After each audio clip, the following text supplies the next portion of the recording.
Beli yang 230.000, kondisi soalnya itu memprihatinkan sekali ya. Beli FR padahal sudah ada semua di kisi-kisi Bapak Ibu. Halo semua, Assalamualaikum warahmatullahi wabarakatuh. Apa kabar Bapak Ibu guru sekalian calon ASN P3K tahun 2024. Pada kesempatan kali ini, seperti janji saya kemarin bahwa besok saya akan bahas FR ya, atau bocoran soal mengenai soal P3K. Kemarin saya sudah sempat berseluncur ke sana kemari mengenai mencari FR soal-soal di YouTube yang saya anggap bagus pembahasannya, tapi menurut saya biasa-biasa saja karena tidak ada yang baru ya, semua sudah ada di ebook saya Bapak Ibu. Jadi silahkan Bapak Ibu pesan ebook saya jika mepet dengan waktu. Insya Allah tidak akan lari dari prediksi saya mengenai soal P3K, khususnya guru di 2024. Sebelum kita lanjut, saya mau Bapak Ibu guru subscribe, like, dan bantu share, biar Bapak Ibu guru dapat info terbaru dari saya dan membantu saya untuk mengembangkan channel ini. Komentar Bapak Ibu juga saya butuhkan ya, biar enak di situ kita sharing-sharing di YouTube ini. Nah, sebentar saya akan perlihatkan chat salah satu teman yang ngechat saya ya, mengenai FR yang banyak keluar. Sebenarnya di YouTube kemarin saya sempat cari terus FR, banyak YouTube yang saya buka. Bahkan ada yang sadis sampai jual 230.000 untuk FR saja, itu pun hanya kulit-kulitnya saja, dan saya lihat kualitas soalnya itu jauh di bawah standar P3K Bapak Ibu. Jadi tidak asal-asalan ya, harus kesulitan soal itu harus bagus untuk persiapan P3K-nya, apalagi PPG. Nah, kita lihat dulu Bapak Ibu, ini saya perlihatkan chat dari salah satu teman yang chat saya tidak buka bimbel ya, saya hanya menyiapkan soal-soal prediksi, tapi alhamdulillah dari tahun-tahun kemarin itu tembus semua Bapak Ibu. Dari tahun 2021 semenjak P3K ini dibuka, soal-soal saya tembus. Nah, ini saya baca yang pertama dulu ya. Ini dari salah satu yang pesan ebook, dia minta FR. Saya juga minta FR dari dia. Nah, ini kita langsung di sini saja ya. Grogi katanya belum tes. Nanti saya pelajari lagi modul yang dari Bapak. Pelajari saja 2 modul yang saya kasih Bu. Maksudnya soal FR yang saya dapat tidak ada yang istimewa untuk saya bahas. Kemarin saya tidak bernafsu untuk bahas FR karena saya lihat soalnya biasa-biasa saja. Kemudian itu sudah kualitas soal saya lebih bagus mengenai FR yang mereka bagikan terkait pembelajaran berdiferensiasi, pembelajaran inklusif, dan sebagainya. Ini katanya FR yang tes hari ini itu strategi pembelajaran, asesmen serta literasi dan numerasi, kemudian ada juga bullying ya. Ada juga bullying katanya di sini Bapak Ibu.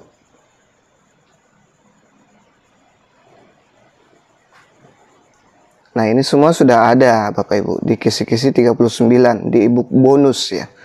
Ini hanya ebook bonus saja yang saya kasih, itu belum tentu kalah bagusnya soal saya. Jadi ini semua sudah ada di sana Bapak Ibu. Itu hanya bonus saja. Kalau di bimbel lain itu dijual dengan harga 100 lebih. Bahkan yang pembahas FR ini yang saya anggap soalnya jauh di bawah standar itu menjual 230.000 untuk e-booknya. Jadi saran saya, subscriber saya tidak usah beli yang mahal-mahal itu ya. Cukup kalau tidak bisa beli, cukup ikuti saja di sini. Mudah-mudahan selesai saya bahas modul bonus itu. Karena besok insya Allah rencananya saya akan bahas FR bahasa Inggris. Itu wajib saya bahas karena bahasa Inggris adalah jurusan saya. Nah, itu wajib ada tanggung jawab di sana Bapak Ibu. Nah, ini ada juga FR tadi yang baru masuk sekitar maghrib. Ini dia bahasa Inggris ya, sudah ujian. Jadi di bahasa Inggris itu saya kasih 3 modul. Bayangkan Bapak Ibu, 75.000 saya kasih 3 modul prediksi soal. Saking saya tidak maunya kecolongan ya, karena di bahasa Inggris saya takutkan bahasa Inggrisnya itu sama dengan 2021 bahasa Inggris semua. Karena di situ di Kemenpan RB ada kata spesifik.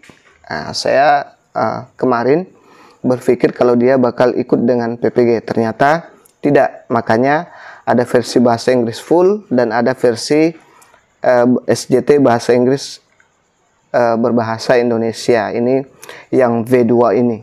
Dan inilah yang paling banyak masuk, kedua ini ya, kedua ebook bonus dan bahasa Inggris ini katanya ini. Terima kasih Pak. Ini dia pesannya agak terlambat ya. Besok ujian dia pesannya sekitar jam 9 jam 10 malam baru dia pesan. Ini tidak sampai sehari dia belajar ya. Sayang sekali. Kita lihat chatnya. Ini dia sudah pesan malamnya. Besoknya dia chat saya tadi ya. Assalamualaikum Pak, saya sudah ikut ujian jumlah nilai 529. Sebenarnya ini masih standar ya. Belum terlalu tinggi Bapak Ibu, seperti yang saya harapkan. Saya sudah ikut ujian, jumlah nilai 529. Saya balas, Waalaikumsalam Ibu. Dia balas lagi, namanya Bu Nur Fadilah. Bu Nur Fadilah, makasih Bu Nur Fadilah. Semoga nonton video ini. Sangat membantu, terima kasih Bapak. Ya, katanya banyak yang keluar. Alhamdulillah, Masya Allah, saya balas ya. Bagaimana soal-soalnya, bahasa Inggris tidak keluar. Jadi ketiga modul yang saya kasih, yang full bahasa Inggris katanya tidak keluar. Itu untuk jaga-jaga ya. Kalau full bahasa Inggris ternyata tidak. Maksudnya tidak ada dalam bahasa Inggris. Nah, itu. Oh ya Bu. Jadi nanti yang pesan ini saya tinggal kasih 2 saja. Yang versi 2 ini dengan bonus yang ini ya. Kalau Bapak Ibu pelajari dengan baik, insya Allah Ibu ini saja belajarnya hanya semalam. Dan dia bisa raih nilai setinggi ini ya. Kemudian soal Anda sebagai guru bahasa Inggris titik-titik dan bla bla bla, semua masuk di situ. Disabilitas juga banyak. Jadi Bapak Ibu di FR itu, di kisi-kisi itu tidak semua kita dapat bagian ya. Ada yang dapat Ausable, ada yang dapat taksonomi Bloom, ada yang banyak dapat disabilitas, ada yang banyak dapat diferensiasi, ada yang banyak dapat tentang facilitating learning. Jadi tidak merata, itu diacak. Jadi wajarlah. Jadi kalau kita sudah pelajari kisi-kisi 39 ini, insya Allah kita akan aman-aman. Kita akan aman dalam ujian Bapak Ibu. Yang saya bahas itu hanya di bonus ini Bapak Ibu selama ini, part 1 sampai part 4 sekarang. Bahkan tadi ada beberapa chat, ada beberapa komen yang saya sempat tangkap satu ya. Terlambat saya lihat ini sambil muka sedih. Kira-kira dia sudah ujian, kemudian baru menemukan channel ini. Dan mungkin dia merasa bahwa soal-soal saya itu banyak yang masuk di situ.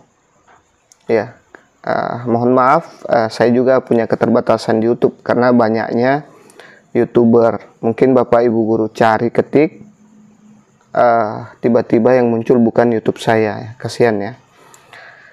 Baik, kita lanjut lagi mengenai FR bahasa Inggris besok, karena besok saya khususkan bahas untuk bahasa Inggris dulu, baru kita lanjut lagi ke lanjutan pembahasan 39 kisi-kisi ya. Tadi sudah part 4 ya.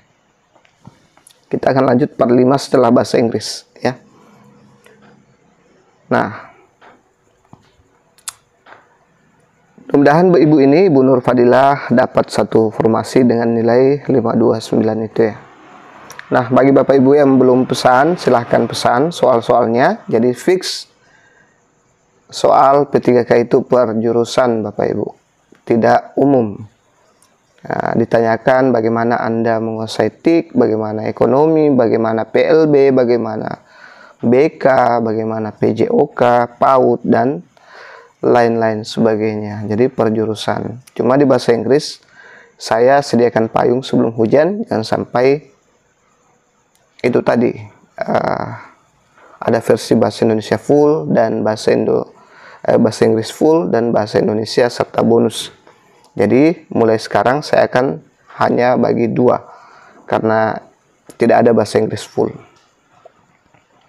Nah, ini dia bonusnya. Ini yang kita bahas sampai part 4. Insya Allah setelah bahasa Inggris kita lanjut ini ya. Kita masuk ke soal yang pertama terkait FR ya Bapak Ibu. FR-nya terkait yang chat pertama tadi yang kita bahas. Anda sedang mengajar literasi numerasi di kelas. Nah, terkait literasi dan numerasi. Sebagian besar siswa terlihat kesulitan memahami soal cerita matematika yang mengandung konsep perbandingan. Setelah dievaluasi, Anda menyadari bahwa masalahnya terletak pada kemampuan membaca pemahaman siswa yang rendah. Apa yang akan Anda lakukan untuk membantu siswa memahami materi tersebut? A. Memberikan soal serupa secara berulang agar siswa terbiasa dengan pola soal cerita. B. Meminta siswa membaca soal secara mandiri berulang-ulang hingga mereka memahami isi soal. C. Mengubah cara mengajar dengan menambahkan visualisasi seperti diagram atau gambar untuk menjelaskan isi soal. D. Memberikan penjelasan soal secara rinci di depan kelas tanpa melibatkan siswa secara aktif. Dan E. Mengelompokkan siswa untuk bekerja sama dalam memahami soal lalu mendiskusikannya. Jadi soal ini sambil Bapak Ibu guru jawab ya, silahkan dijawab dulu. Saya bercerita sedikit. Jadi soal ini itu terkait mulai dari awal relevansi dengan mapel Bapak Ibu guru, kemudian strategi pembelajaran. Pedagogi kan strategi pembelajaran Bapak Ibu. Kemudian literasi numerasi itu wajib dikuasai oleh semua guru. Literasi numerasinya itu beda dengan literasi numerasi tes PPG. Kalau ini hanya penerapan literasi numerasi dalam pembelajaran saja, seperti itu ya. Jadi saya tidak kaget dengar ada soal literasi numerasi. Pasti penerapan pembelajaran literasi numerasi. Mulai 1 sampai 39 itu berkaitan ya. Itu berkaitan erat strategi pembelajaran yang baik dan benar. Baik, kita lihat jawaban terbaiknya. Ini dia pembahasannya. Untuk opsi A kurang efektif karena memberikan soal berulang-ulang tanpa memodifikasi atau penyesuaian. Tidak akan memperbaiki pemahaman dasar siswa. Hal ini hanya melatih hafalan pola, bukan pemahaman konsep ya. Opsi B kurang efektif karena meminta siswa membaca soal sendiri berulang-ulang. Bisa membuat mereka frustasi tanpa arahan atau bantuan dari guru. Jadi harus dipandu sebaiknya. Opsi C cukup baik karena visualisasi dapat membantu siswa memahami konsep abstrak, tetapi ini hanya salah satu strategi tambahan, bukan solusi komprehensif. Opsi D kurang efektif karena penjelasan satu arah dari guru membuat siswa pasif, padahal pembelajaran yang baik harus melibatkan siswa secara aktif. Opsi E paling efektif karena dengan diskusi kelompok, siswa dapat saling berbagi pemahaman, membangun kolaborasi, dan memperoleh penjelasan tambahan dari teman sebaya. Guru juga dapat membimbing diskusi untuk memastikan konsep perbandingan difahami. Jadi ini ada 2 opsi yang bagus ya, antara opsi C dengan opsi E. Sudah saya jelaskan berulang kali, kalau ada kata visualisasi seperti video, diagram, gambar itu bagus ya Bapak Ibu. Jadi tidak akan lari dari poin 4 atau 5. Mengelompokkan juga itu tidak akan lari dari 4 atau 5 karena itu sesuai dengan tujuan pembelajaran profil Pancasila, yaitu berkolaborasi. ya. Siswa untuk bekerja sama dalam memahami soal lalu mendiskusikan. Nah, ini lebih bagus. Ini juga kita di sini sebagai facilitating saja ya, fasilitator saja terkait dengan facilitating learning. Ada juga di kisi-kisi Bapak Ibu. Jadi ini lebih kuat, lebih banyak teori pendukungnya dibanding opsi C ya. Jadi jawaban terbaik ada di opsi E Bapak Ibu. Sekian. Jadi ini 4, ini yang 5 ya. Opsi E. Kita lanjut ke soal berikutnya, masih terkait literasi numerasi. Dalam pembelajaran numerasi, Anda memberikan tugas proyek kepada siswa untuk menghitung pengeluaran keluarga berdasarkan daftar belanjaan yang telah disediakan. Beberapa siswa mengeluh karena mereka merasa tugas ini sulit, sementara siswa lainnya tidak menunjukkan minat. Apa langkah terbaik Anda sebagai guru? Nah, ini terkait lagi dengan mulai dari poin 1 kisi-kisi sampai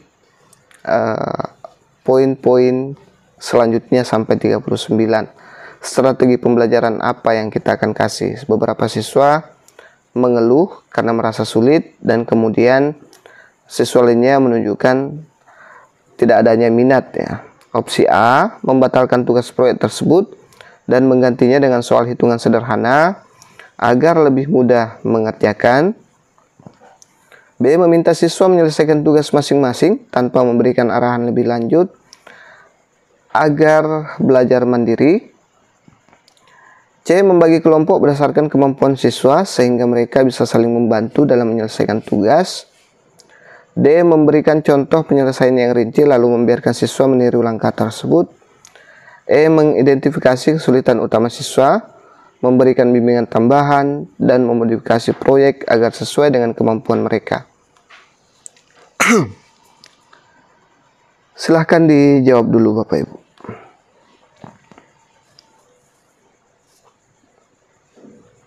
Baik, saya yakin Bapak Ibu guru sudah mengunci jawabannya.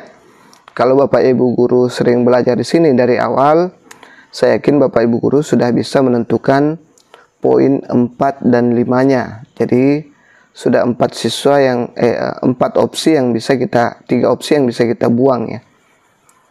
Oke. Kita lihat pembahasannya. A, kurang efektif karena membatalkan tugas dan mengganti dengan soal sederhana, tidak mendorong siswa untuk menghadapi tantangan atau mengembangkan kemampuan numerasi mereka. Jadi kurang efektif ya. Perlu diketahui di SJT itu tidak ada jawaban salah. Yang ada adalah kurang bagus, kurang tepat, kurang baik. Ya, jadi poinnya paling rendah 1, paling tinggi 5. Kalau tidak dijawab baru 0. Opsi B, kurang tepat karena membiarkan siswa tanpa arahan dapat membuat siswa semakin bingung dan kehilangan motivasi. Ya, kurang tepat juga. Cukup baik karena pembagian kelompok berdasarkan kemampuan memungkinkan siswa saling belajar. Namun ini kurang lengkap jika guru tidak turut membimbing dan memodifikasi tugas. Ya. Jadi ini bisa kita pastikan dapat poin 4. Ya. Jadi tadi itu saya yakin Bapak Ibu sudah bisa melihat poin 4 dan 5-nya. Opsi D, kurang efektif karena hanya memberikan contoh penyelesaian tanpa membangun pemahaman siswa, tidak membantu meningkatkan keterampilan berpikir kritis. Dan E, paling tepat karena pendekatan ini melibatkan identifikasi kesulitan, bimbingan tambahan, dan menyesuaikan proyek, memastikan semua siswa mengikuti proses pembelajaran dengan baik.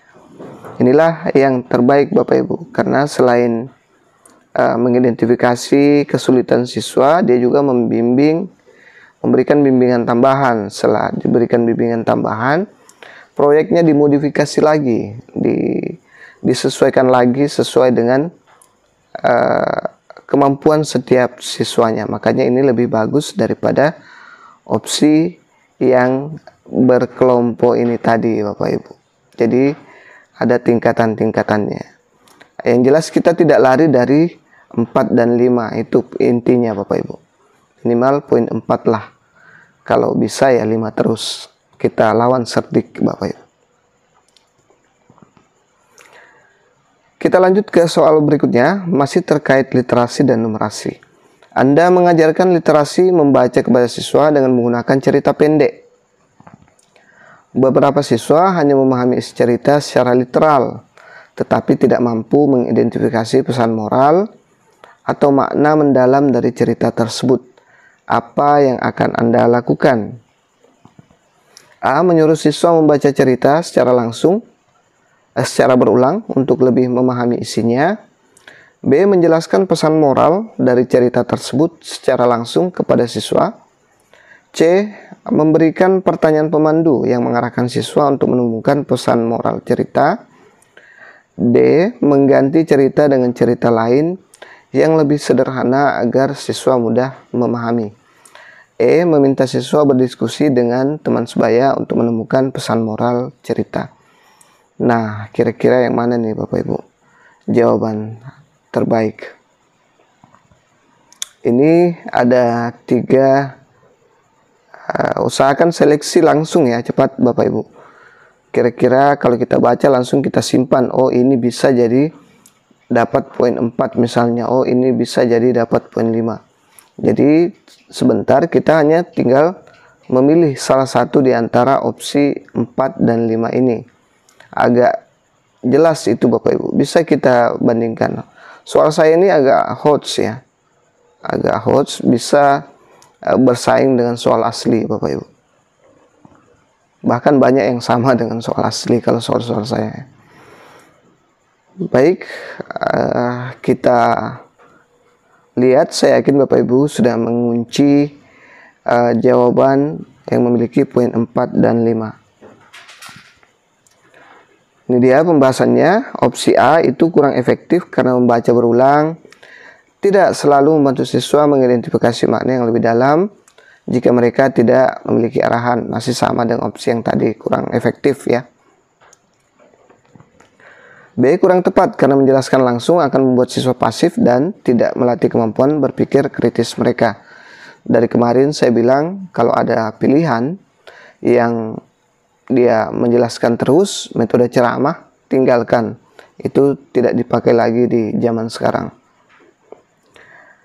Paling tepat karena pertanyaan pemandu membantu siswa menganalisis cerita secara mendalam dan menemukan makna sendiri, sehingga meningkatkan kemampuan berpikir kritis dan literasi mereka.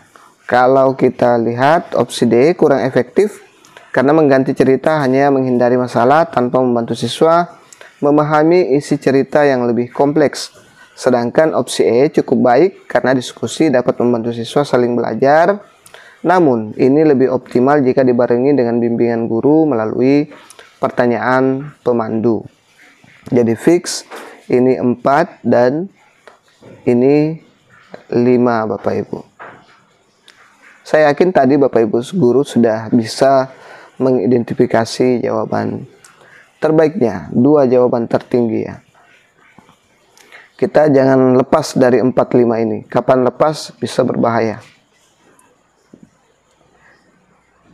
Baik, kita lanjut ke soal berikutnya. Jangan lupa subscribe, like, dan bantu share Bapak Ibu. Masih terkait literasi numerasi. Dalam pembelajaran literasi numerasi, Anda mendapati siswa sering melakukan kesalahan dalam membaca grafik atau diagram. Mereka tidak mampu menginterpretasikan data yang disajikan.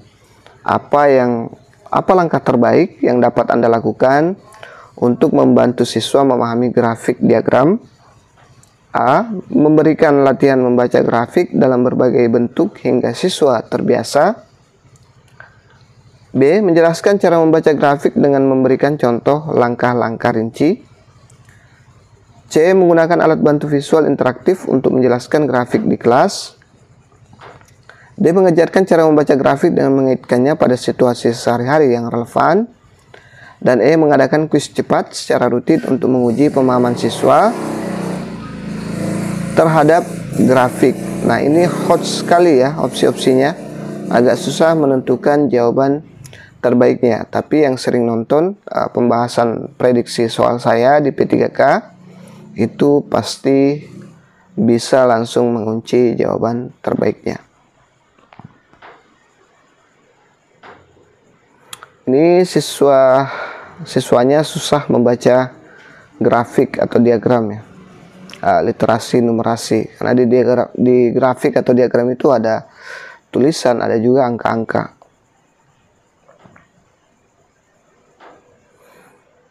Baik, saya yakin Bapak Ibu sudah mengunci jawabannya. Kita lihat jawaban terbaiknya. Opsi A cukup baik, tetapi latihan saja tanpa konteks yang relevan bisa membuat siswa hanya menghafal pola tanpa memahami makna. Opsi B efektif, tetapi hanya bersifat satu arah. Lebih baik jika dikombinasikan dengan aktivitas kontekstual yang melibatkan siswa secara aktif. Opsi C baik karena alat bantu visual interaktif dapat menarik perhatian siswa, namun ini tidak terlalu membantu mereka memahami makna grafik dalam konteks sehari-hari. Opsi D paling tepat karena mengaitkan grafik dengan situasi sehari-hari, membuat siswa memahami relevansi data, meningkatkan keterlibatan, dan menguatkan keterampilan analisis. Jadi fix bahwa opsi kelima adalah poin yang memiliki nilai tertinggi atau opsi yang memiliki poin tertinggi, dan sedangkan opsi C itu dia dapat poin 4. Jadi lagi-lagi Bapak Ibu, kalau ada kata alat bantu visual, video, gambar dan sebagainya, itu pasti nilainya tidak lari dari 4 ya.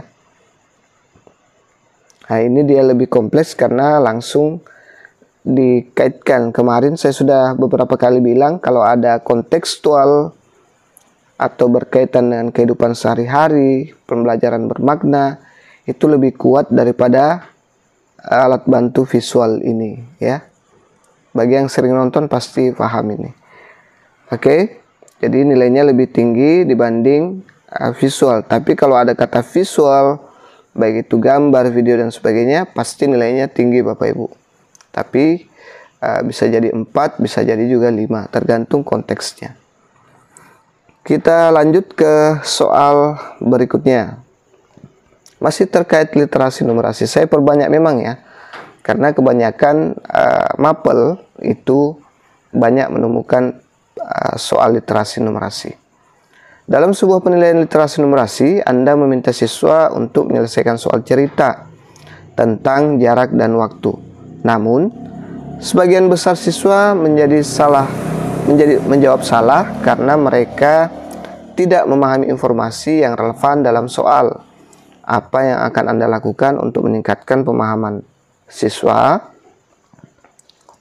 A. Memberikan soal serupa dan menjelaskan cara menyelesaikannya dengan benar di depan kelas. B. Melatih siswa untuk mengidentifikasi kata kunci penting dalam soal cerita. C. Mengurangi kompleksitas soal cerita menjadi kalimat sederhana agar mudah dipahami siswa. D. Meminta siswa untuk membaca soal cerita dengan keras di depan teman-temannya. Dan E. Menggunakan media seperti video atau animasi untuk menggambarkan hubungan antara jarak, waktu, dan kecepatan. Silahkan dijawab dulu Bapak Ibu. Jadi kalau tidak bisa dapat poin tertinggi, langsung cari dulu 2 poin tertinggi. Nanti setelah itu baru kita eliminasi lagi yang mana yang poin maksimal di poin 5 ya.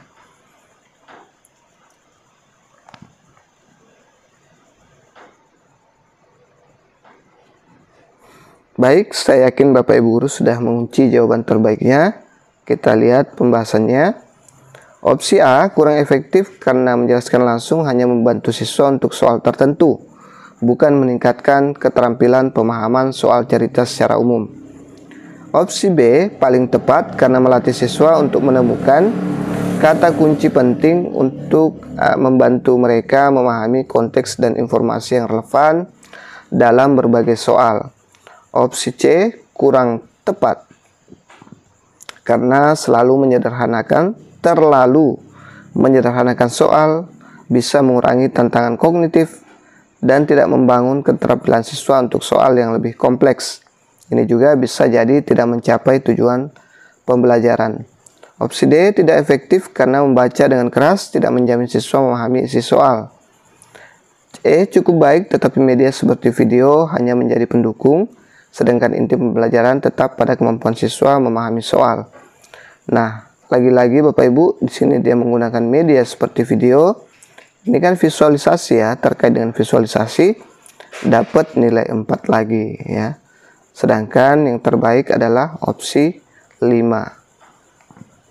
Kenapa ini lebih bagus? Karena yang diinginkan soal itu adalah ingin siswa kesulitan, sebagian besar siswa menjawab salah atau kesulitan menjawab atau tidak memahami informasi yang relevan dalam soal. Jadi sebaiknya yang kita kasih adalah mengidentifikasi. Kita latih mereka dengan belajar mengidentifikasi kata kunci penting dalam soal cerita. Seperti itu Bapak Ibu.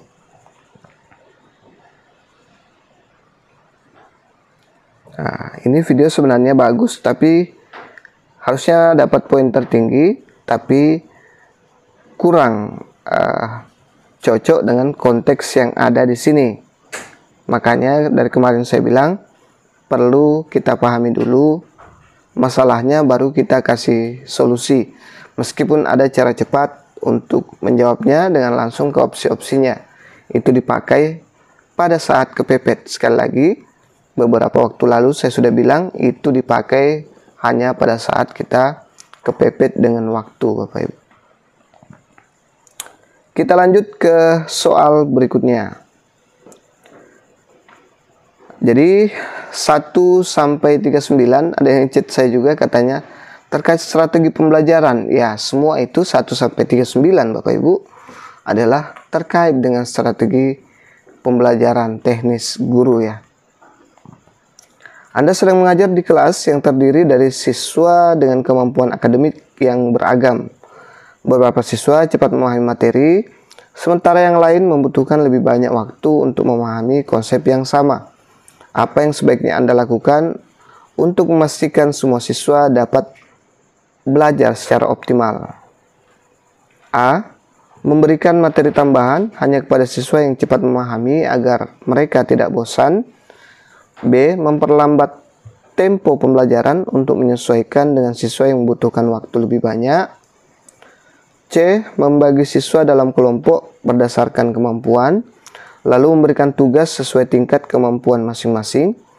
D. Menyerahkan pemahaman materi kepada siswa sehingga mereka belajar mandiri dengan kecepatan masing-masing.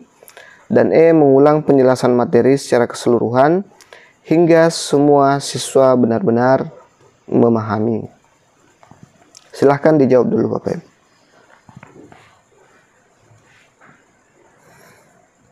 Ya, ini terkait lagi dengan strategi pembelajaran. Jadi 1 sampai 39 itu adalah terkait dengan strategi pembelajaran yang baik dan tepat ya.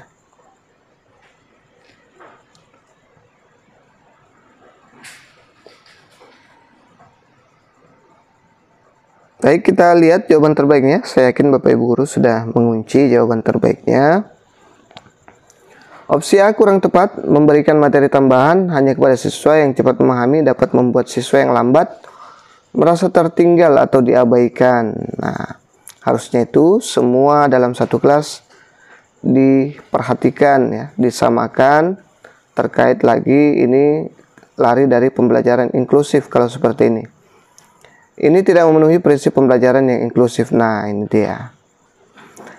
Opsi B tidak tepat, memperlambat tempo pembelajaran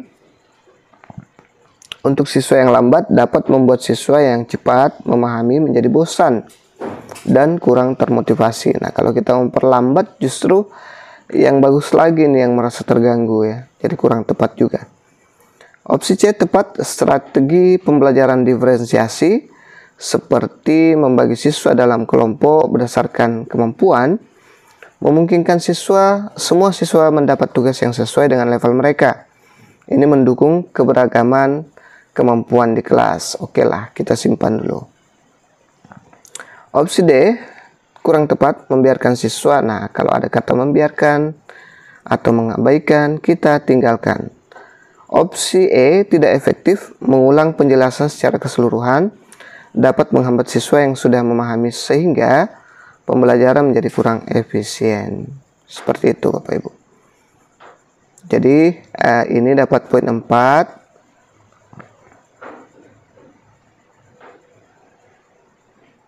Ini dapat poin 5. Ini terkait dengan saya lupa di poin keberapa, terkait IEP dan differentiate learning ya. Pembelajaran berdiferensiasi. Jadi IEP itu intinya adalah kita memberikan materi sesuai dengan kebutuhan siswa. Oke, ini diferensiasi terkait dengan keberagaman atau kesenjangan ya. Ada terjadi, saya lupa bahasanya apa. Jadi ada perbedaan kemampuan di dalam kelas itu, diferensiasi ya. Nah, inilah yang paling tepat Bapak Ibu, dengan mengelompokkan berdasarkan kemampuan, memungkinkan siswa mendapat tugas yang sesuai dengan level mereka. Ini mendukung keberagaman dalam kelas ya. Kita lanjut ke soal berikutnya. Seorang siswa di kelas Anda kesulitan memahami materi pelajaran tertentu, meskipun Anda telah menjelaskan menggunakan metode ceramah dan presentasi visual. Siswa tersebut mulai kehilangan motivasi dan merasa dirinya kurang mampu. Apa tindakan terbaik yang dapat Anda lakukan? A. Siswa tersebut untuk membaca, ada meminta di sini ya. Ada yang ketinggalan. Meminta siswa tersebut untuk membaca kembali materi secara mandiri di rumah dan menanyakan jika ada kesulitan di pertemuan berikutnya. B. Memberikan perhatian lebih kepada siswa tersebut dengan cara mengulang penjelasan materi secara individu setelah kelas selesai. C. Mengubah metode pembelajaran menjadi diskusi kelompok kecil agar siswa tersebut dapat belajar dari teman-temannya. D. Mengabaikan kesulitan siswa tersebut dan melanjutkan pembelajaran sesuai rencana agar tidak mengganggu waktu untuk materi lainnya. Dan E. Menghubungi orang tua siswa untuk meminta bantuan mereka dalam mendampingi siswa belajar di rumah. Nah, coba Bapak Ibu pilih opsi terbaiknya. Kalau tidak bisa satu, ambil 2. Nanti dieliminasi lagi.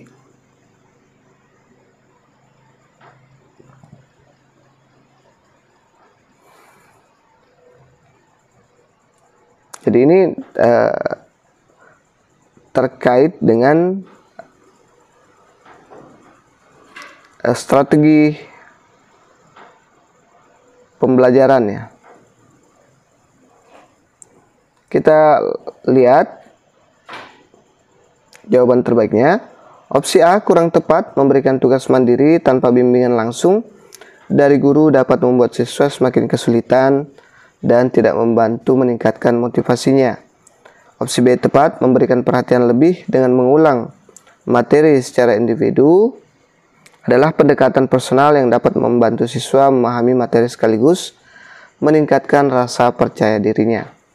Opsi C, cukup tepat, diskusi kelompok kecil dapat membantu siswa belajar dari teman-temannya, tetapi efektivitasnya tergantung pada suasana diskusi dan teman-teman yang mampu membimbing. Opsi D, sangat tidak tepat, mengabaikan. Kita tinggalkan saja. Jadi yang baru belajar, mengabaikan, membiarkan, menunda, pokoknya itu menghukum, jangan ya, jangan dipilih.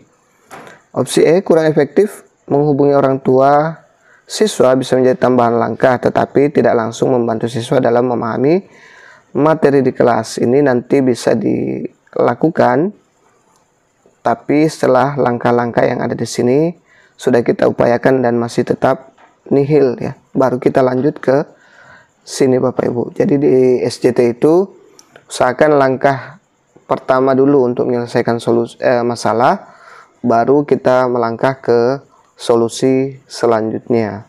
Seperti itu. Jadi jawabannya memiliki poin 5 di opsi B ya. Sedangkan poin 4 di opsi C. Nah, sudah sering saya ulang-ulang, kalau ada diskusi kelompok, visual dan sebagainya, itu tidak akan lari dari poin 4, 5 ya. Nah, buktinya semua berada di poin-poin tertinggi ya. Kenapa di sini poin B lebih tepat? Karena ini terkait mensejahterakan siswa yang nonton tips trik sampai selesai kemarin. Saya yakin bisa jawab ini dengan poin tertinggi ya. Ada banyak tips trik di situ, termasuk memperhatikan kesejahteraan siswa. Dan itu lagi penyelesaiannya secara pendekatan personal. Silahkan ditonton Bapak Ibu kalau belum tonton tips triknya.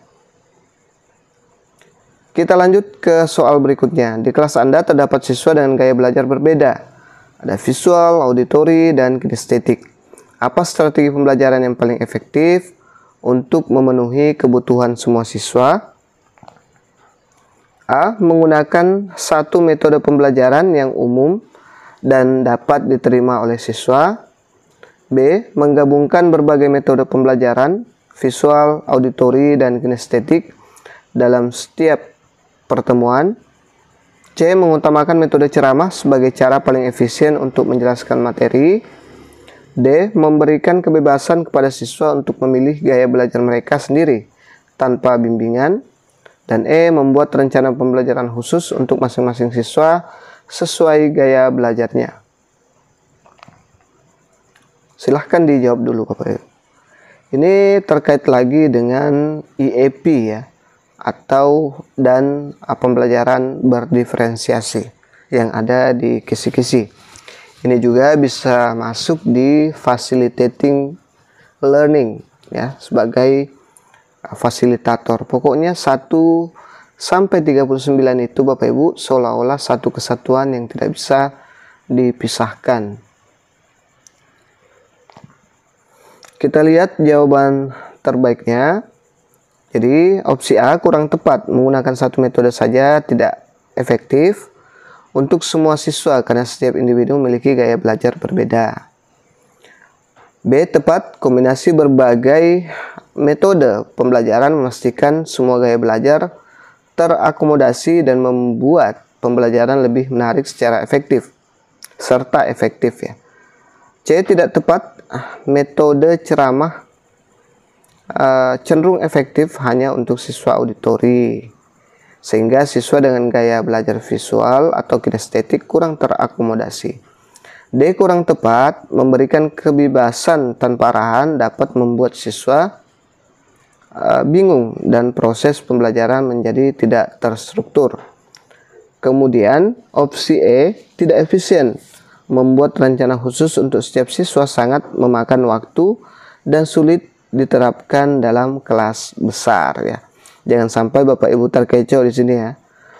Membuat rencana membuat rencana pembelajaran khusus untuk masing-masing siswa ya. Bagaimana kita bisa atur Bapak Ibu kalau siswanya 32 dan mereka berbeda. Kalau ini bisa ya kita siapkan dalam satu modul ajar, itu bisa kita gabungkan berbagai metode pembelajaran, visual, auditori, dan kinestetik dalam setiap pertemuannya. Jadi ini yang mendapat poin tertinggi. Saya sudah ulang-ulang ini, kalau ada kata ceramah, hanya gurunya yang menjelaskan terus, itu tidak usah dipilih. Memberikan kebebasan kepada siswa untuk memilih gaya belajar mereka sendiri sebenarnya bagus juga, tapi kalau tanpa bimbingan itu jadinya kurang efektif juga. kurang tepat. Jadi inilah yang saya kasih poin 4 ya Bapak Ibu. Nah, ini bagus kelihatannya tapi sangat sulit untuk diterapkan. Baik, kita lanjut ke soal berikutnya. Setelah melaksanakan asesmen diagnostik, nah ini sudah termasuk di asesmen ya. Tadi juga masuk di asesmen. Oh, belum ya? Masih strategi pembelajaran. Tapi intinya semua di sini strategi pembelajaran Bapak Ibu. Setelah melaksanakan asesmen diagnostik, Anda menemukan bahwa sebagian besar siswa memiliki gaya belajar visual. Bagaimana Anda menyesuaikan strategi pembelajaran Anda? A. Menggunakan lebih banyak alat bantu visual seperti diagram, gambar, dan video untuk menjelaskan materi. B. Tetap menggunakan metode yang sama karena siswa perlu beradaptasi dengan gaya belajar lain. C. Mengubah seluruh metode pengajaran ke media visual dan mengabaikan gaya belajar lainnya. C. Memberikan siswa tugas membaca buku untuk melatih kemampuan belajar mandiri. Dan E. Meminta siswa untuk bekerja dalam kelompok agar mereka bisa berbagi cara belajar. Silahkan dijawab Bapak Ibu. Kalau tidak bisa menentukan satu pilihan terbaik, ambil 2 ya. Nanti kita eliminasi lagi.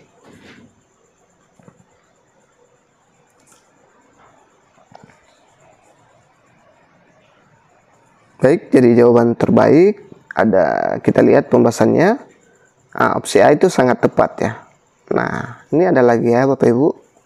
Dari dulu sampai sekarang yang ada kata visualisasinya menggunakan media yang sesuai sehingga siswa lebih mudah memahami materi. Pasti nilainya main di 4-5. Tergantung bagaimana konteksnya.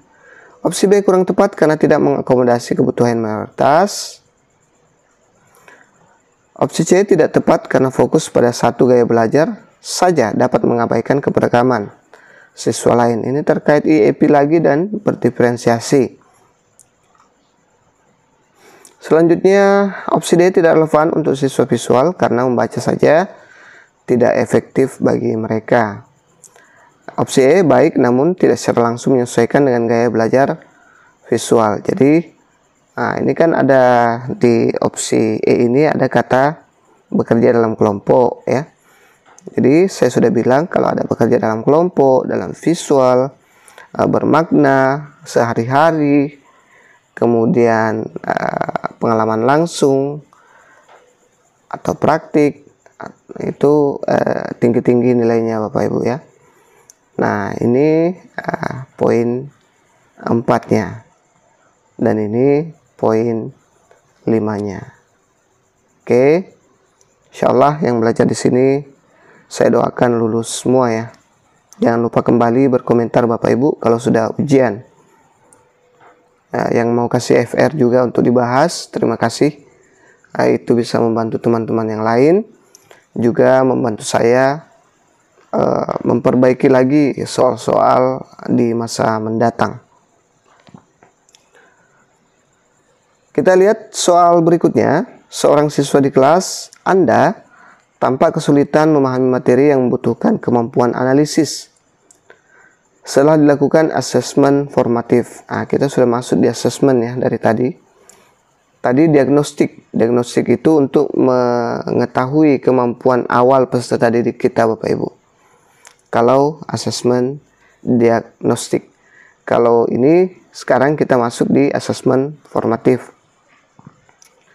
Setelah dilakukan asesmen formatif, hasilnya menunjukkan bahwa sebagian besar siswa lain juga mengalami kesulitan yang sama.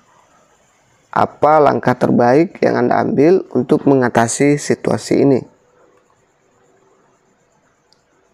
A. Melanjutkan materi dengan asumsi siswa akan memahami di kemudian hari dan memberikan tugas tambahan.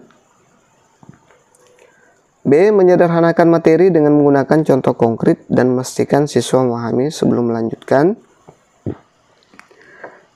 C. Memberikan latihan tambahan kepada siswa yang kesulitan agar mereka dapat mengejar ketertinggalan. D.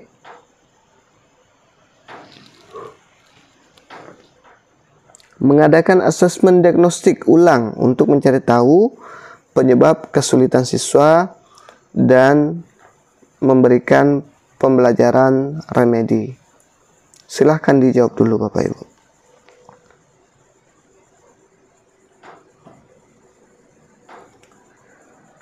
Ini siswanya tampak kesulitan memahami materi yang membutuhkan kemampuan analisis. Setelah asesmen formatif, hasilnya menunjukkan bahwa sebagian besar siswa lain juga mengalami kesulitan yang sama. Kira-kira yang mana jawaban tertingginya? Baik, saya yakin Bapak Ibu Guru sudah mengunci jawabannya. Oh, masih ada ya? Opsi E, maaf sudah ngantuk Bapak Ibu. Sudah jam 12 lewat ya. Membagi kelas menjadi kelompok belajar kecil agar siswa lebih paham dapat membantu teman-temannya. Maaf ya Bapak Ibu. Nah, kita lihat jawaban terbaiknya. Silahkan pilih jawaban terbaiknya Bapak Ibu. Oke, kita lihat pembahasannya. Opsi A, kurang tepat, melanjutkan materi tanpa memastikan pemahaman siswa dapat membuat siswa semakin tertinggal. Opsi B, tepat, karena menyederhanakan materi dengan contoh konkret membantu siswa memahami konsep yang lebih sulit. C, kurang tepat, latihan tambahan saja tidak cukup tanpa pemahaman yang mendasar. D, sangat tepat karena asesmen diagnostik ulang dapat membantu menemukan akar masalah dan menentukan strategi remedi yang sesuai. Dan E, baik, namun pendekatan ini lebih efektif setelah penyebab kesulitan siswa difahami ya. Nah, jadi jawaban terbaik ada di opsi ini ya.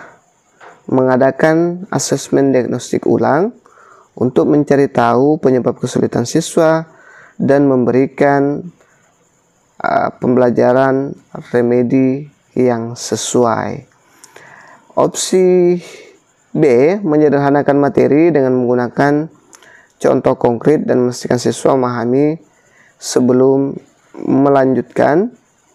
Nah, ini sebenarnya paling bagus Bapak Ibu, tapi konteksnya di sini agak berbeda karena di sini kita setelah formatif kita pasti akan mengadakan remedi Bapak Ibu ya.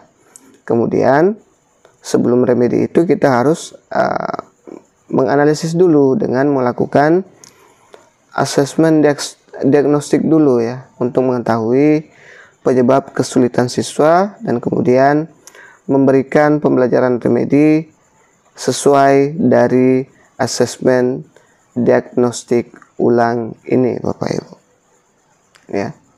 Jadi ini poin 4. Saya sudah kasih tahu ya beberapa kali yang dapat poin tertinggi itu. Nah, ini dia pengalaman konkret ya. Ada kata pengalaman konkretnya. Meskipun kurang pas dengan masalah yang ada di atas, tapi cukup bagus ya. Cukup bagus dengan menyederhanakan materi dengan menggunakan contoh konkret. Nah, tapi konteksnya kurang pas, makanya poin D dapat poin tertinggi. Kita lanjut, masih terkait asesmen. Anda diminta membuat asesmen sumatif untuk siswa kelas 7 terkait teks deskripsi. Apa yang paling tepat Anda lakukan dalam penyusunan asesmen tersebut? A. Membuat soal pilihan ganda agar proses penilaian lebih cepat dan objektif. B. Menyusun rubrik penilaian yang jelas untuk mengukur kemampuan siswa menulis teks deskripsi. C. Menyiapkan soal berbasis studi kasus agar siswa dapat menunjukkan pemahaman dalam konteks nyata. D. Memberikan proyek menulis tes deskripsi tanpa rubrik untuk mendorong kreativitas siswa.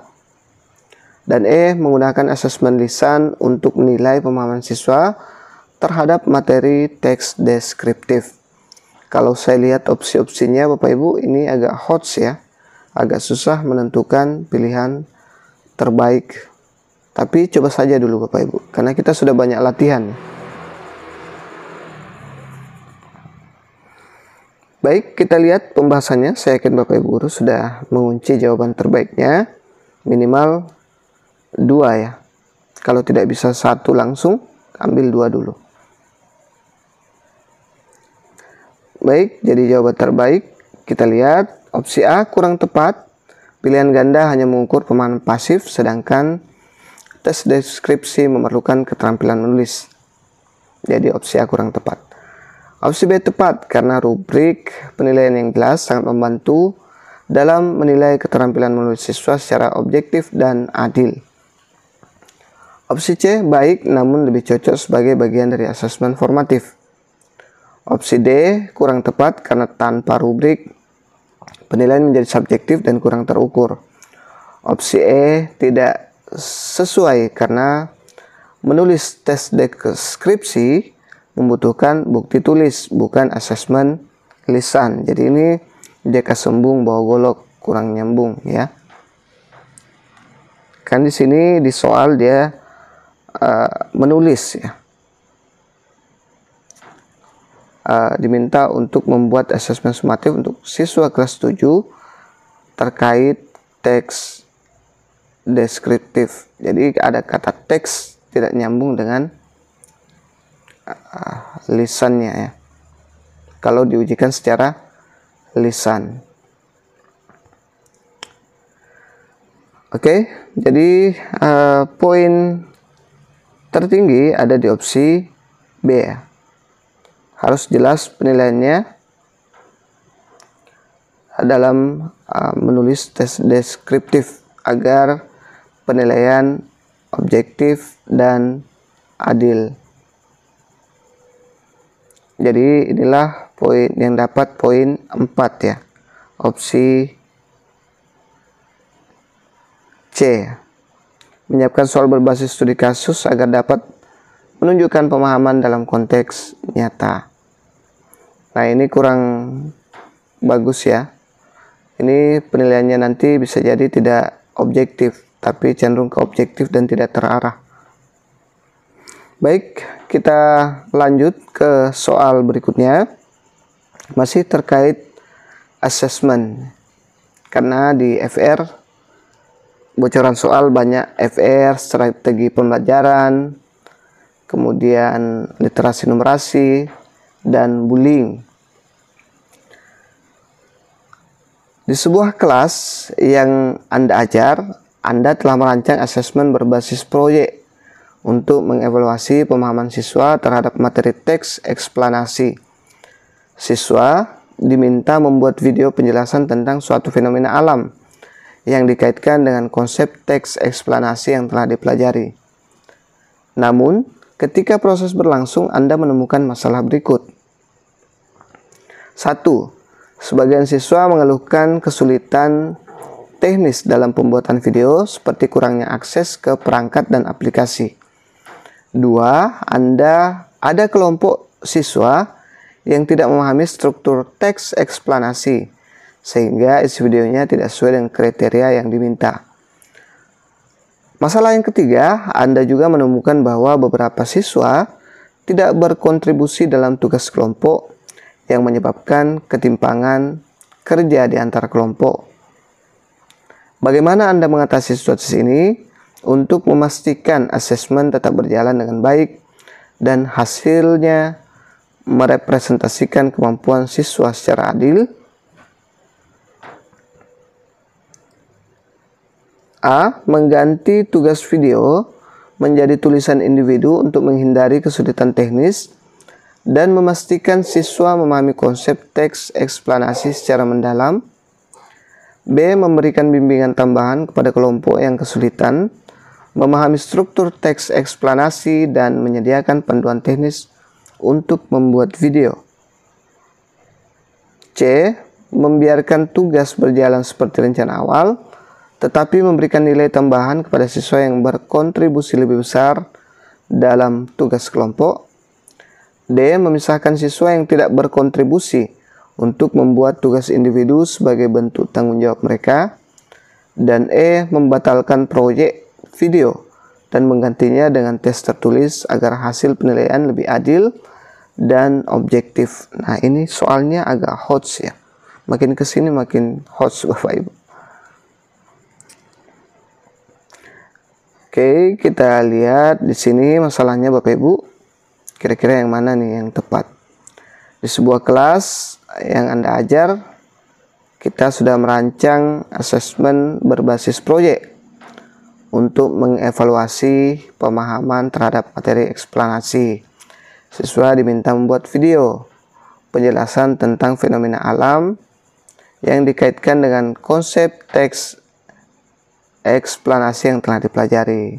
Namun ada beberapa masalah. Sebagian siswa mengeluhkan kesulitan teknis seperti pembuatan video, kurangnya akses perangkat dan aplikasi. Masalah yang kedua, ada kelompok siswa yang tidak memahami struktur teks eksplanasi sehingga hasilnya tidak memenuhi kriteria. Yang ketiga, Anda juga menemukan bahwa beberapa siswa tidak berkontribusi. Ini masalah umum dalam kerja kelompok ya Bapak Ibu. Nah, kira-kira yang mana jawaban terbaik di sini Bapak Ibu? Kalau tidak bisa menemukan satu langsung, ambil dulu dua yang kira-kira mau main di nilai 45.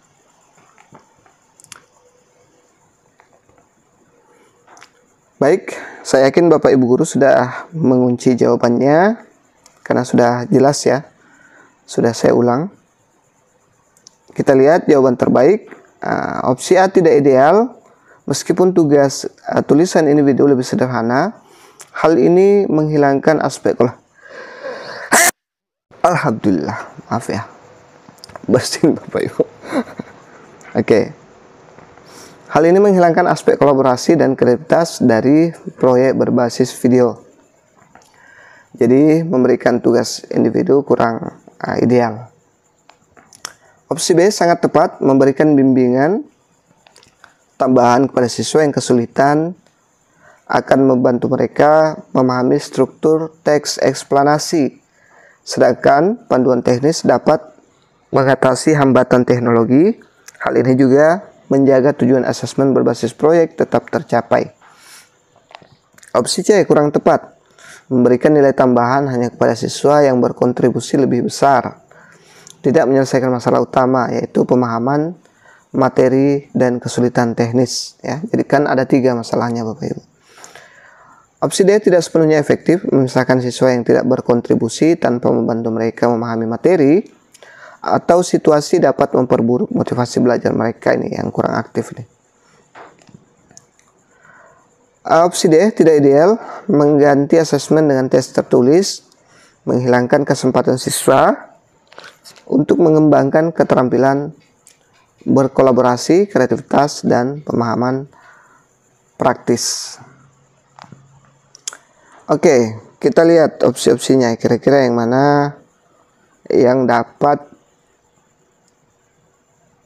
nilai poin keempat ya. Jadi poin ke opsi B itu dapat poin 5 dengan memberikan bimbingan kepada bimbingan tambahan kepada kelompok yang kesulitan memahami struktur teks eksplanasi dan menyediakan panduan teknis untuk membuat video. Ini sudah mencakup ke 3 masalah itu ya. Ini langsung kita coret membiarkan. Ini otomatis rendah Bapak Ibu. Membatalkan, ini tidak bisa menyelesaikan masalah dengan memberikan masalah yang lebih mudah saja. Oke, jadi yang menurut saya dapat poin 4 di sini adalah kita yang ini saja ya.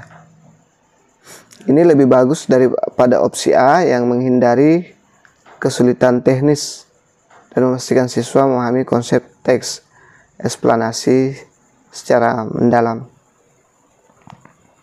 Yang tidak setuju berkomentar ya. Jadi penonton saya harap berkomentarlah Bapak Ibu, biar saya makin semangat bahwa yang nonton itu adalah orang-orang yang benar-benar belajar. Pendekatan ini mempertahankan tujuan asesmen asli ya. Ini tadi yang opsi B ya, penjelasan tambahannya, yaitu mengevaluasi kemampuan siswa melalui proyek berbasis kolaborasi dan kreativitas. sekaligus memberikan solusi atas permasalahan yang dihadapi siswa. Dengan bimbingan tambahan dan panduan teknis, siswa memiliki kesempatan yang lebih besar untuk menyelesaikan tugas dengan baik. Jadi yang belum pesan ebook saya, harap segera pesan Bapak Ibu, karena sudah bagus sekali sesuai FR yang beredar. Cuman soal-soal yang di tempat-tempat lain itu agak di bawah standar ya. Baik, kita sekarang masuk di bullying. Jangan lupa subscribe, like, dan bantu share Bapak Ibu. Ini terkait dengan school safety ya, safety school di kisi-kisi. Belum sempat saya lanjutkan Bapak Ibu, tapi ada di ebook. Seorang siswa melaporkan kepada Anda bahwa dia sering menjadi korban bullying dari beberapa teman sekelasnya. Ia merasa tidak nyaman dan takut datang ke sekolah. Sebagai guru, apa langkah yang paling tepat yang Anda lakukan untuk menangani situasi ini? A. Memberikan nasihat kepada siswa korban bullying agar lebih berani dan mengabaikan perlakuan teman-temannya. B. Memanggil siswa-siswa yang diduga melakukan bullying untuk memberikan peringatan keras tanpa melibatkan pihak lain. C. Melaporkan kasus ini kepada kepala sekolah dan meminta tim bimbingan konseling atau BK untuk menangani lebih lanjut. D. Mengadakan pertemuan dengan seluruh siswa di kelas untuk membahas dampak bullying tanpa menyebut siapa korban atau pelakunya. E. Membicarakan masalah ini secara langsung dengan orang tua siswa korban bullying untuk memastikan anaknya lebih terlindungi. Nah, jawabannya bagus semua ya Bapak Ibu. Tapi ada jawaban tertinggi dengan 4 poin dan 5 poin. Kalau tidak bisa dapat langsung 1, kita ambil 2 dulu.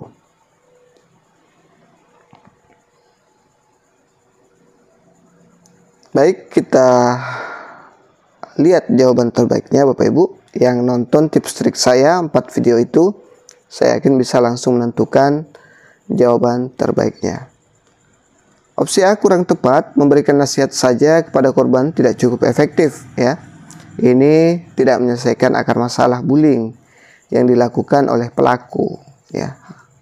Dan bisa memperburuk kondisi psikologis korban. Sudah dibully, dia lagi yang dinasehati. Ya, harusnya yang dinasehati itu pelakunya. Opsi B kurang tepat, memanggil pelaku tanpa pendekatan terstruktur dan melibatkan pihak lain berisiko membuat pelaku merasa disudutkan yang bisa memperburuk situasi. Pendekatan ini juga terkesan kurang mendidik. Opsi C sangat tepat, melaporkan kasus ke kepala sekolah dan meminta BK terlibat adalah langkah profesional. BK memiliki keahlian dalam menangani kasus bullying secara sistematis, termasuk pemberian dampingan kepada korban dan pelaku. Jadi inilah jawaban yang terbaik Bapak Ibu. Kita ini bullying bukan main-main ya.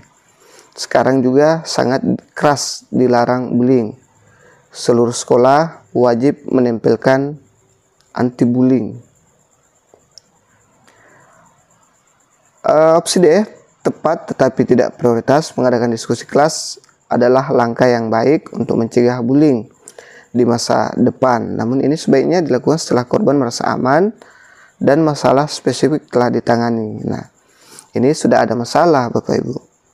Sudah ada siswa yang enggan ke sekolah gara-gara sering dibully. Ini harusnya dilakukan di tindakan preventif, dan setelah masalah ini ditangani. Setelah masalah ini ditangani, baru kita mengadakan ini ya, diskusi atau semacam bimbingan terkait masalah bullying ini ya. Opsi E kurang tepat, membicarakan masalah langsung ke orang tua korban saya tidak cukup.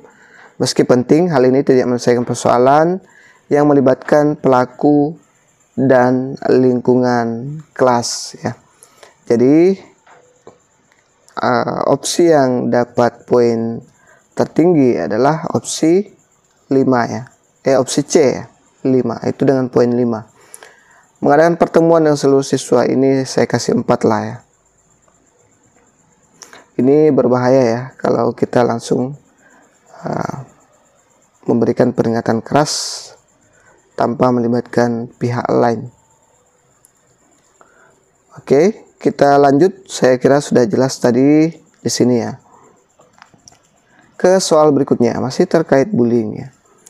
Setelah Anda mengambil langkah yang tepat dalam menangani kasus bullying di kelas, Anda mendengar bahwa pelaku bullying berusaha menghasut teman-temannya untuk menghindari pertemuan dengan pihak sekolah dan guru.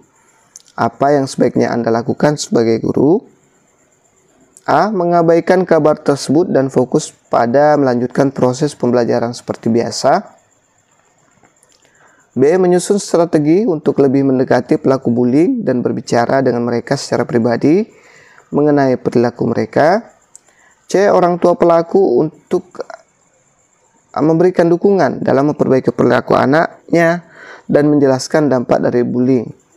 Kira-kira ada di sini ya, memanggil orang tua pelaku ya, atau mengundang orang tua pelaku Bapak Ibu. Tidak mungkin langsung ke sini ya. D. Mengadakan pertemuan dengan seluruh kelas untuk mengingatkan kembali tentang nilai-nilai toleransi dan saling menghargai. Dan E. Memberikan dukungan kepada pelaku bullying untuk memberikan efek jera hukumannya. Maaf, bukan dukungan. Sudah ini Bapak Ibu. Kepada pelaku bullying untuk memberikan efek jera dan menegaskan bahwa bullying tidak dapat diterima. Baik, saya yakin Bapak Ibu guru sudah mengunci jawaban terbaiknya. Ya, paling tidak 2 lah dulu ya. Oke, jadi opsi A kurang tepat. Mengabaikan kabar tersebut bisa membuat situasi semakin buruk dan memberi pesan bahwa bullying dibiarkan terjadi. Sebagai guru, kita harus tetap responsif terhadap isu yang ada. Ingat, kata mengabaikan selamanya pasti nilainya rendah. Opsi B tepat, tetapi tidak cukup. Mendekati pelaku secara pribadi adalah langkah yang penting untuk mencari pemahaman tentang perilaku mereka dan memberikan kesempatan untuk mereka merenung. Namun langkah ini sebaiknya dilakukan setelah tindakan lebih lanjut melibatkan pihak terkait seperti kepala sekolah atau konselor ya. Opsi C sangat tepat, melibatkan orang tua pelaku adalah langkah yang tepat karena mereka memiliki peran penting dalam mendidik dan mengawasi anak. Komunikasi dengan orang tua dapat memperkuat upaya perbaikan perilaku pelaku dan membantu mereka memahami dampak dari bullying. Opsi D tepat tetapi tidak prioritas, mengingatkan kelas tentang nilai-nilai toleransi sangat penting dalam menciptakan budaya kelas yang positif. Namun langkah ini lebih bersifat preventif, nah sama dengan yang tadi ya, dan tidak langsung mengatasi masalah yang sedang terjadi. Sedangkan opsi E kurang tepat, memberikan hukuman tidak selalu menjadi solusi terbaik. Nah, saya sudah bilang berulang-ulang Bapak Ibu. Ada kata menghukum, mengabaikan, membiarkan, menunda, semua nilainya rendah. Untuk mengatasi bullying ya, hukuman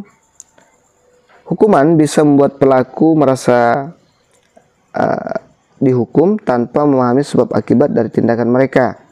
Pendekatan ini lebih baik adalah melalui pemahaman dan pembinaan. Jadi ini ya, mengadakan pertemuan dengan orang tua pelaku untuk memberikan dukungan dan memperbaiki perilaku anaknya dan menjelaskan dampak dari bullying. Karena ini kasusnya Bapak Ibu, ini sudah, kenapa ini yang terbaik? Mungkin ada yang bingung ya, kenapa bukan pakai opsi A seperti di tips trik kemarin yang sudah kita bahas bersama. Kenapa bukan ini yang nilai 5? Kenapa opsi C? Saya jelaskan dulu sedikit ya. Ini 4 ya, bukan nilai 5. Inilah yang nilai 5. Nah, kita lihat konteksnya. Konteksnya di sini kita sudah mengambil langkah yang tepat dalam menangani kasus bullying. Tapi si pelaku bullying ini malah tidak sadar ya. Kenapa saya katakan tidak sadar? Karena dia menghasut lagi teman-temannya untuk menghindari pertemuan dengan pihak sekolah dan guru. Berarti ini sudah tidak terlalu mempan. Ya, yang sebaiknya solusi terbaik untuk yang ini, kasusnya ini adalah opsi C ini. Ini sudah naik tingkat ini Bapak Ibu ya. Jadi inilah solusi terbaik untuk kasus yang ini. Seandainya tidak ada kata berulang atau hanya sekali, inilah yang terbaik ya. Semoga dipaham ya Bapak Ibu. Dia ini sudah naik tingkat karena sudah diselesaikan, tapi dia masih berusaha untuk menghasut. Berarti dia belum sadar di sini Bapak Ibu. Ya, masih mau tindakan lebih lanjut seperti itu. Nah, ini lebih ringan lagi karena preventif. Masalahnya juga belum selesai. Kalau yang tadi masalahnya sudah selesai ya. Nah, ini mengabaikan. Kemudian pemberian hukuman tidak usah dipilih. Gampang ya Bapak Ibu. Insyaallah dapat nilai tinggi dan lulus. Seorang teman Anda sesama guru mengeluhkan bahwa dia kesulitan untuk menangani perilaku bullying yang terjadi di kelasnya. Apa yang sebaiknya Anda sarankan kepada teman Anda? B. Menyuruh teman Anda untuk memberikan hukuman tegas kepada pelaku bullying agar mereka takut dan tidak melakukannya lagi. B. Mengajarkan teman Anda tentang pentingnya pendekatan preventif dengan membuat kelas yang lebih inklusif dan mengajarkan empati. Menyuruh teman Anda untuk mencari pelaku dan segera mengeluarkan mereka dari kelas agar tidak merusak suasana belajar. D. Menyarankan teman Anda untuk melibatkan siswa dalam memecahkan masalah bullying dengan mengadakan diskusi kelas. Dan E. Memberi teman Anda nasihat untuk lebih tegas dan jangan terlalu peduli dengan perasaan pelaku bullying. Silahkan dijawab dulu Bapak Ibu. Ini bagus-bagus juga ya, saya lihat opsinya.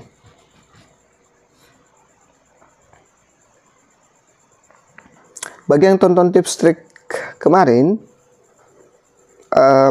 saya yakin Bapak Ibu guru sudah bisa menentukan minimal jawaban 4 di sini ya.